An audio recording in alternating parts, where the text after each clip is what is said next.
శ్రీగురుభ్యో నమ. హరి ఓం. శ్రీమహాగణాధిపతయే నమ. శ్రీమహాసరస్వత్యై నమ. శ్రీగురుభ్యో నమ. హరి ఓం. యకర్తా జగతాం భర్తా సంహర్తా మహసాం నిధి ప్రణమామి తమాదిత్యం బహిరంతస్తమోపహం. జ్యోతిష్యం చెప్పాలి అంటే జ్యోతిష్యం ఎవరి వల్ల జరుగుతుంది అనేది తెలియాలి. యకర్త, కర్త అనేవాడు ఎవడు? జగతాం భర్త, జగతిని మొత్తాన్ని భరించేవాడు భర్త, జగతిని మొత్తాన్ని పోషిస్తున్నాడు. యకర్త జగతాం భర్త. సంహర్త, అందరినీ సంరక్షించేవాడు సంహర్త. మహసాం నిధి, ప్రపంచం మొత్తానికి అవసరమైనవన్నీ కూడా ఇచ్చి దాచి మనం గనక ఒక నెలకో సంవత్సరానికో బియ్యము, పప్పు, ఉప్పు, చింతపండు అన్నిట్లా చేకూర్చి పెట్టుకుంటామో, ఈ ప్రపంచమందు ఉన్నటువంటి జీవరాశులు 84 లక్షల జీవరాశులు ఉన్నాయి. వీటన్నిటికీ తగిన ఆహారాన్ని ఇచ్చేటువంటి వాడు యకర్త జగతాం భర్త సంహర్త మహసాం నిధి, నిధి లాంటి వాడు. ప్రణమామి తమాదిత్యం, నమస్కారం చేస్తున్నా నేను ఈ జ్యోతిష్యం చెప్పటానికి నాకు ఆ వాక్కునివ్వమని ఆయన్ని ప్రార్థించి ఇప్పుడు 2025 సంవత్సరం మే నెల తులారాశి 7వ రాశి తులారాశి ఫలితాలు. తులా వృషభయోర్భృగు. ఈ తులారాశికి 5 గ్రహాలు బాగున్నాయి. ఈ 5 గ్రహాల వల్ల చాలా మంచి టైము, చాలా మేలు జరుగుతుంది. అయితే శని వల్ల మోటార్ ఫీల్డ్ వాళ్ళకి, ఇనుముకు సంబంధించిన వ్యాపారాలు చేసే వాళ్ళకి చాలా బాగుంది. బుధుడు బాగున్నాడు. జనరల్ వ్యాపారాలు అన్ని రకాలు, పాత్రలు కావచ్చు, ధాన్యాలు కావచ్చు, ఏ రకమైన వ్యాపారమైనా బాగుంది. తర్వాత గురువు లక్ష్మీ స్థానంలో ఉన్నాడు. మరి గురువు చాలా బాగున్నాడు. విద్య, ఉద్యోగం, విదేశయానం ఇవన్నీ కూడా బాగున్నాయి. మరి రాశి వాళ్ళకి కుజుడు బాగున్నాడు. ఆస్తులు కొనడానికి అవకాశం ఉంది. కేతువు బాగున్నాడు. మంచి జ్ఞానం కలుగుతుంది. ఈ రాశి వాళ్ళకి అన్ని విధాలా బాగుంది. అయితే బాగుండను కూడా కొన్ని చూసుకోవాలి. ఎందుకంటే శుక్రుడు బాగలేడు. ఎట్లా ఉందంటే చాలా కొన్ని రకాలు చెబుతారు, ఆ మాట మైండ్కు రావట్లేదు. బంగారం వంటి కోమటి సంగీతము చేత బేరసారము లుడిగెన్నని. అంటే నేను కోమట్లని విమర్శిస్తున్నాను అనుకోవద్దు. దాదాపు వాళ్ళ గొంతు కొంచెం గండ్ర గొంతుగా ఉంటుంది, మెత్తగా ఉండదు. వాళ్ళు సంగీతం పాడటం అంటే కష్టం. నాకు కూడా కొంచెం గండ్ర గొంతు. నాకు కూడా సంగీతం మీద ధ్యాస. నేర్చుకుంటే నాటకాల్లో కొన్ని వేషాలకే పనికొస్తాం. ఏ రాముడో కృష్ణుడో అట్లాంటి వేషాలకి పనికిరాం. అదే కావాలని కోరుకుంటే సంగీతం నేర్పేవాడు డబ్బులు తింటాడు, మనం దాంట్లో రాణించాం, మనం చేసే వృత్తి పోతుంది. అట్లాగే బంగారం అంటే కోమటి సంగీతము చేత బేరసారములు అడిగినని. ఇప్పుడు రవి బాగాలేడు. తర్వాత శుక్రుడు బాగాలేడు. ఈ శుక్రుడు బాగుండకపోతే సంగీతము చేత బేరసారములు అడిగినని చెప్పిన మాట ఏంటంటే, శుక్రుడు బాగుండకపోతే పరాయి స్త్రీ ఎంతో అందగత్తెలా కనపడుతుంది. ఇప్పుడు నేను చెప్పేది ఏమిటంటే, ఈ రాశి వాళ్ళకి బాగుంది, శుక్రుడు బాగాలేడు. ఎప్పుడు కూడా మానవుడికి ఒక రకం కాదు. మరి జూదం, స్త్రీ వ్యామోహం, తర్వాత దురాగతమైన సంపాదన, అంటే జూదము, మత్తు పదార్థాలు, పరస్త్రీ వ్యామోహం, ఈ మూడింటి వల్ల మనిషి పూర్తిగా పాడైపోవడానికి అవకాశం వస్తుంది. శుక్రుడు బాగుండకపోయినట్లయితే పెళ్ళయి పిల్లలు పుట్టి కనీసం 50 ఏళ్ళు 60 ఏళ్ళు వచ్చిన వాళ్ళకు కూడా పరాయి స్త్రీ తంటసపడి భార్యాపిల్లలతో విరోధం వచ్చి భార్యాపిల్లలతో సంబంధాలు తెగిపోయి పరాయి స్త్రీతో ఉండి వీడి సంపాదన మొత్తం తినేసేసి ఈ రెండో వచ్చిన ఆమె వీడిని వదిలేసి అటు ఉన్న ఆమెతో మొదటి ఆమెతో సంబంధం లేకుండా తర్వాత వచ్చిన ఆమెతో సంబంధం లేకుండా కన్న పిల్లలతో సంబంధం లేకుండా కేర్ ఆఫ్ ప్లాట్ఫారం అయిన వాళ్ళని మీరు చాలామందిని చూచి ఉంటారు. అది మాత్రం గుర్తుపెట్టుకోండి. ఎప్పుడూ కూడా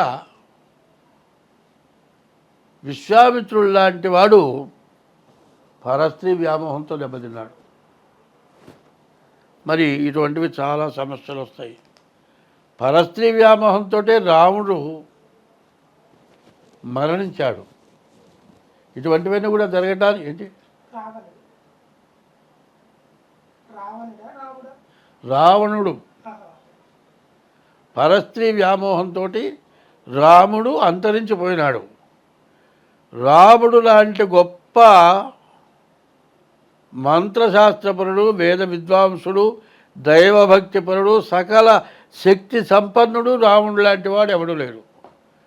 అటువంటి వాడు పరస్త్రీ వ్యామోహంతో చివరికి కడుపులో అమృత భాండం ఉంది, దాన్ని ఎవరూ చంపలేరు, అమృత భాండాన్ని ఎవరూ కొట్టలేరు.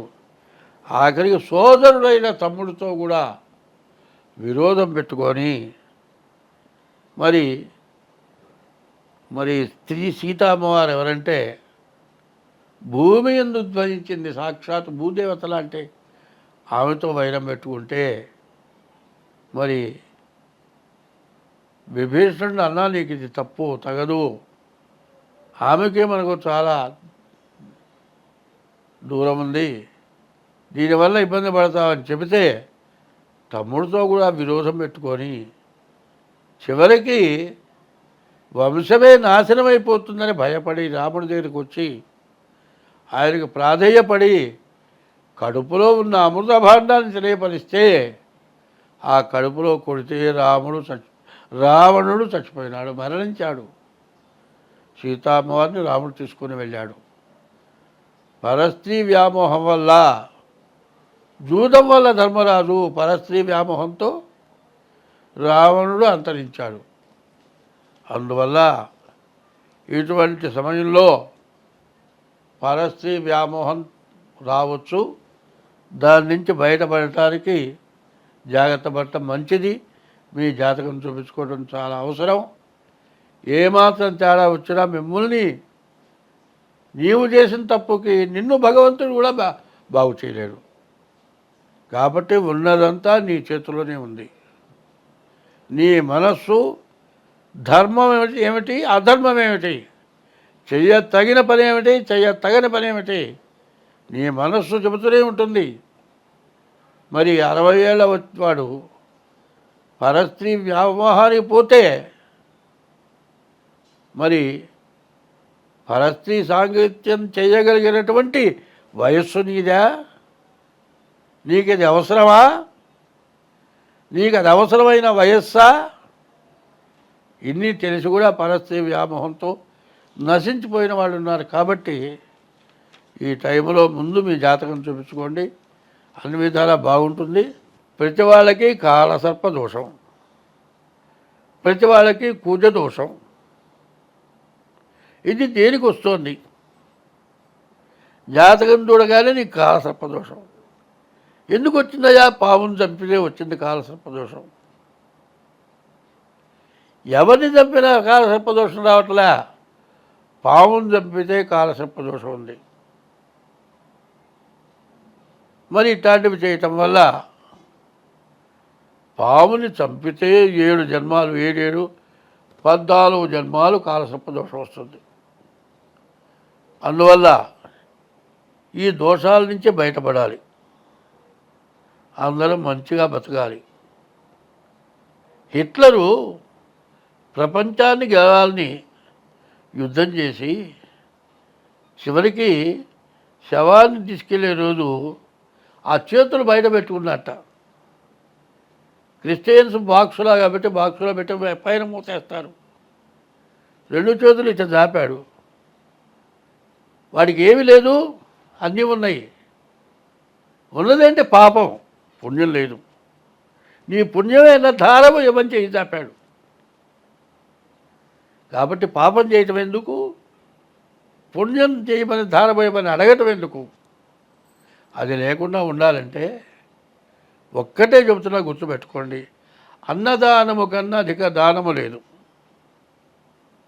తల్లిదండ్రుల కన్నా దైవమేరి. అన్నదానం చెయ్యి, తల్లిదండ్రులను జాగ్రత్తగా చూడు. తల్లిదండ్రుల కన్నా దైవమేరి. సత్యశీలత కన్నా జగతి తపం మేరి. సత్యం పలకటం. శీలత అంటే ఆడ మనిషి స్త్రీ పురుష వ్యామోహం, మగ మనిషి స్త్రీ వ్యామోహం. ఇది శీలత. సత్యశీలత కన్నా జగతి తపం వేది. జగతిని తపస్సు ఇంకోట్లేదుట. దయ కంటే ఎక్కువ ధర్మమేది. ప్రతి జీవరాశి ఎందు దానికి కష్టం వచ్చినప్పుడు దయ చూపించడమే ధర్మం. దయ కంటే ఎక్కువ ధర్మమేది. సుజన సంగతి కన్నా చూడలాభం ఏది. మంచిని చూడటం వల్ల వచ్చే లాభం ఇంకోటి లేదుట. సుజన సంగతి కన్నా చూడలాభం ఏది. క్రోధంబు కన్నా శత్రుత్వం ఏది. క్రోధం పెట్టుకొని వాడిని ఏదో చెయ్యాలనుకొని చేయటం అంత నీచమైన పని ఇంకోట్లేదు. అంగనామణి కన్నా భిన్నవమణి ఏది. ఆడ మనిషిని మించిన మణి ఇంకొకటి లేదుట. అందువల్ల నీ భార్యను భార్యగా చూడు, చెల్లెలు చెల్లెలుగా చూడు, పర స్త్రీని తల్లిగానో చెల్లెలుగా చూడు. అంగనామణి కన్నా అభినవమణి ఏది. రుణము కంటేను నరునకు రోగం ఏది. అప్పుంటే ఆ రోగాన్ని మించిన రోగం లేదు. రుణము కంటేను నరునకు రోగం ఏది. ధరణి అపకీర్తి కంటేను నరకం ఏది. వీడు దుర్మార్గుడు అనేటువంటి పేరు కంటే నరకం ఇంకోట్లేదు. ధరణి అపకీర్తి కంటేను నరకం ఏది. సర్వదా కీర్తి కంటేను స్వర్గం ఏది. నీకు కీర్తి, నువ్వు మంచి పని చేస్తే కనబడ అయ్యా నమస్కారం అంటాడు. దానంతా స్వర్గం ఇంకోట్లేదుట. ఇది ప్రవర్తన ప్రతివాడికి కావాలి. జ్యోతిష్యం కానీ, దేవతా పూజలు కానీ, వీటన్నిటికంటే తల్లి, తండ్రి, గురువు, దైవం ఇవి సక్రమంగా ఉంటే భార్యకి భర్త దైవం, భర్తకి భార్య దైవం. ఈ రకమైన ప్రవర్తన ఎవరికైతే ఉంటుందో వాళ్ళకి ఎప్పుడు ఎటువంటి కష్టము రాదు, నష్టము రాదు. నాబోటి వాడు చెప్పాల్సిన పని లేదు. స్వస్తి.